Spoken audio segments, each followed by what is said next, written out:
नमस्कार दोस्तों, LLB student अड्डा में आपका बहुत बहुत स्वागत है। एग्जाम्स बिल्कुल सर पर हैं और मुझे पता है जूरिस्प्रूडेंस थोड़ा ट्रिकी लग सकता है, तो चिंता मत कीजिए। आज हम इसके सबसे इंपॉर्टेंट यूनिट्स में से एक unit 3 theories and schools of jurisprudence को एकदम क्रिस्टल क्लियर करने वाले हैं। चलिए शुरू करते हैं। सबसे पहले चलिए इस बड़े सवाल से जूझते हैं, आखिर ये लॉ है क्या? सोच के देखिए, क्या ये कोई कुदरती यूनिवर्सल मॉरल कोड है जो सही और गलत बताता है, या ये सिर्फ समाज को बदलने का, उसको बेहतर बनाने का एक टूल है? या फिर जैसा कि कुछ लोग मजाक में कहते हैं, कानून बस वही है जो उस दिन जज साहब के मन में आया। इन्हीं अलग अलग नजरियों को ही हम स्कूल्स ऑफ जूरिस्प्रूडेंस कहते हैं। आज के सफर में हम सबसे पहले देखेंगे नेचुरल लॉ को, जो कानून को नैतिकता की कसौटी पर परखता है। फिर हम चलेंगे सोशियोलॉजिकल स्कूल की तरफ, जो कानून को एक सोशल टूल की तरह देखता है। और उसके बाद रियलिस्ट स्कूल, जो कहता है कि असलियत तो जज के फैसले में है। फिर इन सबको जोड़कर इंडियन कॉन्टेक्स्ट समझेंगे, एक सुपर फास्ट रिवीजन करेंगे और कुछ एग्जाम क्वेश्चंस भी सॉल्व करेंगे। रेडी हैं? तो चलिए शुरू करते हैं सबसे पहली और सबसे पुरानी सोच से, नेचुरल लॉ थ्योरी। ये थ्योरी कहती है कि कानून कहीं आसमान से नहीं टपकता, बल्कि ये यूनिवर्सल मोरालिटी यानी सही गलत की जो एक यूनिवर्सल समझ है, उसी का एक आईना होता है। इसे एक बहुत ही आम सी बात से समझते हैं। सोचिए, आप रोड पर जा रहे हैं और किसी का एक्सीडेंट हो जाता है। आप फौरन मदद के लिए दौड़ते हैं। क्यों? क्या आपने उस वक्त आईपीसी की कोई सेक्शन याद की? नहीं, आप इसलिए गए क्योंकि आपके अंदर से एक आवाज आई, एक हायर लॉ ने आपसे कहा कि ये करना सही है।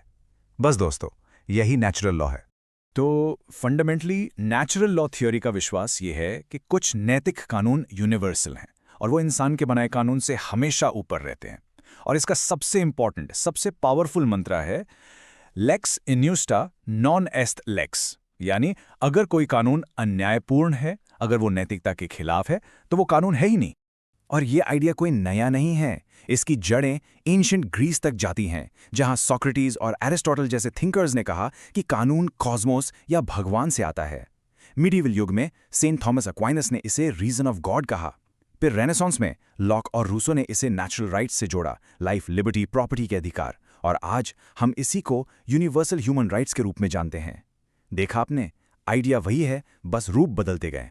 एग्जाम के लिए ये 4 पॉइंट्स एकदम पक्के कर लीजिए। नेचुरल लॉ क्या है? पहला, ये यूनिवर्सल है, यानी सब पर हर जगह लागू होता है। दूसरा, ये हायर लॉ है, सरकार के कानून से भी ऊपर। तीसरा, इसको रीजन यानी तर्क से, अपनी बुद्धि से डिस्कवर किया जाता है। और चौथा, ये हमेशा जस्टिस ओरिएंटेड यानी न्याय पर फोकस करता है। अब देखते हैं इसका इंडियन लॉ पर इम्पैक्ट। ये case Maneka Gandhi versus union of India एक गेम चेंजर था। पहले आर्टिकल 21 में प्रोसीजर एस्टैब्लिश्ड बाय लॉ का मतलब बस इतना था कि पार्लियामेंट ने जो प्रोसीजर बना दिया वही फाइनल है। लेकिन इस केस में सुप्रीम कोर्ट ने एक जबरदस्त छलांग लगाई। कोर्ट ने कहा कि प्रोसीजर का होना ही काफी नहीं है, उस प्रोसीजर को जस्ट, फेयर एंड रीजनेबल भी होना पड़ेगा। ये सीधे सीधे नेचुरल लॉ की फिलॉसफी को इंडियन कॉन्स्टिट्यूशन की रूह में डालना था। ओके, तो नेचुरल लॉ ने हमें बताया कि कानून कैसा होना चाहिए। अब हम अपना गियर शिफ्ट करते हैं और आते हैं सोशियोलॉजिकल स्कूल पर। यह स्कूल इस बात पर कम ध्यान देता है कि कानून क्या है, और इस बात पर ज्यादा कि कानून समाज में क्या करता है। इसके लिए कानून एक औजार है, सोशल प्रोग्रेस का, प्रॉब्लम सॉल्विंग का। इसका बेस्ट एग्जाम्पल है ट्रैफिक वार्डन। सोचिए, उसका काम क्या सिर्फ लाल बत्ती पर चालान काटना है? नहीं, उसका असली काम है ट्रैफिक को चलाए रखना, यानी समाज की गाड़ी को आगे बढ़ाना। वो एक रूल जैसे कि रेड लाइट पर रुकना को एक सोशल जरूरत जैसे एम्बुलेंस को रास्ता देना के साथ बैलेंस करता है। यही काम कानून का है, सोशल नीड्स को बैलेंस करना। इस स्कूल में कई बड़े नाम हैं। रूडोल्फ फन आयरिंग ने कहा कि हर कानून का एक सोशल पर्पस होता है। फिर यूजीन अर्लिश ने लिविंग लॉ का कॉन्सेप्ट दिया कि असली कानून किताबों में नहीं, बल्कि लोगों के रोजमर्रा के बर्ताव में मिलता है।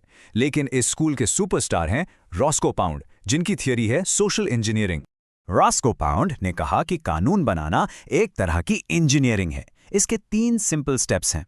पहला, समाज में जो अलग अलग इंटरेस्ट्स हैं, प्राइवेट, पब्लिक, सोशल, उन्हें आइडेंटिफाई करो। दूसरा, इन इंटरेस्ट्स के बीच जो टकराव है, जो फ्रिक्शन है, उसे बैलेंस करो।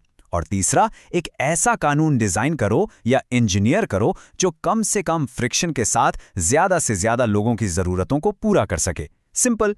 इस सोशल इंजीनियरिंग का शानदार एग्जाम्पल है NALSA versus union of India का केस। जब ट्रांसजेंडर राइट्स को मान्यता देने की बात आई तो सुप्रीम कोर्ट ने एक सोशल इंजीनियर की तरह काम किया। कोर्ट ने एक तरफ इंडिविजुअल डिग्निटी और सोशल जस्टिस को रखा और दूसरी तरफ पब्लिक मॉरल्स और पुरानी परंपराओं को।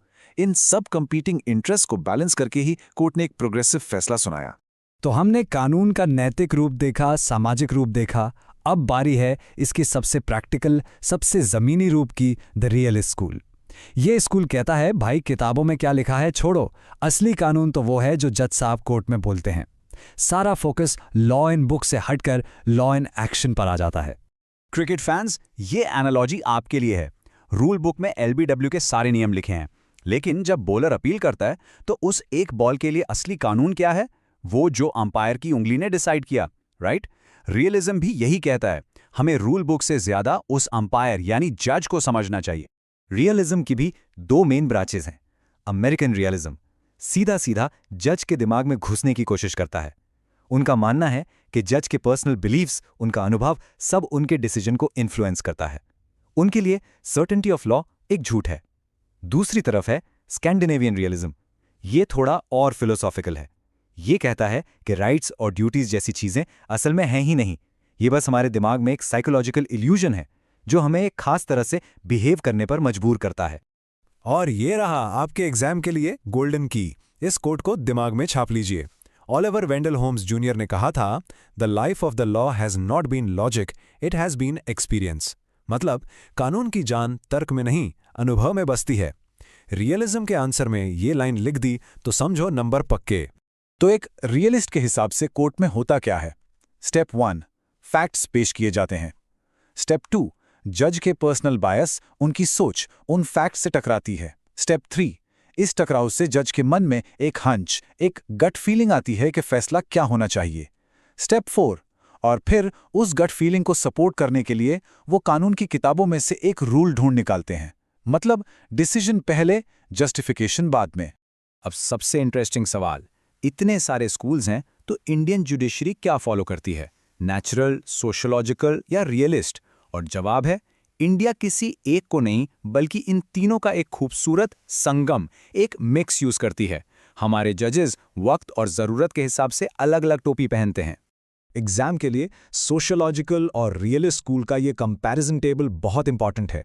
देखिए, सोशियोलॉजिकल स्कूल का कैनवस बड़ा है, वो पूरी सोसाइटी को देखता है, जबकि रियलिस्ट स्कूल का फोकस नैरो है, सिर्फ जज और कोर्टरूम तक।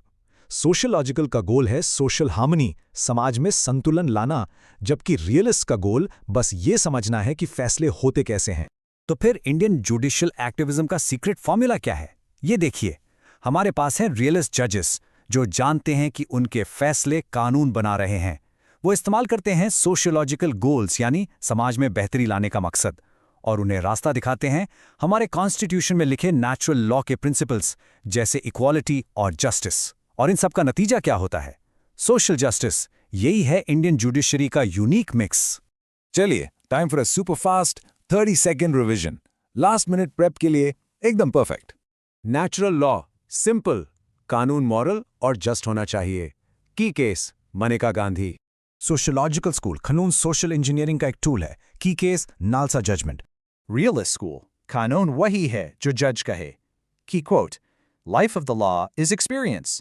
रिवीजन हो गया? तो अब एक छोटा सा टेस्ट हो जाए, देखते हैं कितना याद हुआ। पहला सवाल, un unjust law is no law at all. ये फेमस लाइन किस स्कूल से जुड़ी है? सोच लीजिए। बिल्कुल सही, इसका जवाब है नेचुरल लॉ थ्योरी। अगला सवाल, सोशल इंजीनियरिंग की थियरी किस ज्यूरिस्ट ने दी थी? करेक्ट, ये थ्योरी दी थी सोशियोलॉजिकल स्कूल के रॉस्को पाउंड ने। और ये रहा आखिरी सवाल, realist school law in books पर ज्यादा फोकस करता है या लॉ इन एक्शन पर? Excellent, the answer is law in action, यानी इस बात की स्टडी की कोर्ट्स और जजेस असल में करते क्या हैं। तो दोस्तों, आज हमने सीखा कि कानून को समझने का कोई एक तरीका नहीं है। उसे सही मायने में समझने के लिए हमें उसे इन तीनों नजरियों से देखना होगा, the moral, the functional and the human. तभी हम उसकी पूरी तस्वीर देख पाएंगे। ऐसे ही इन्फॉर्मेटिव वीडियोस देखने के लिए LLB स्टूडेंट अड्डा को सब्सक्राइब करें एंड फॉलो करें। If you want any new topic, comment below.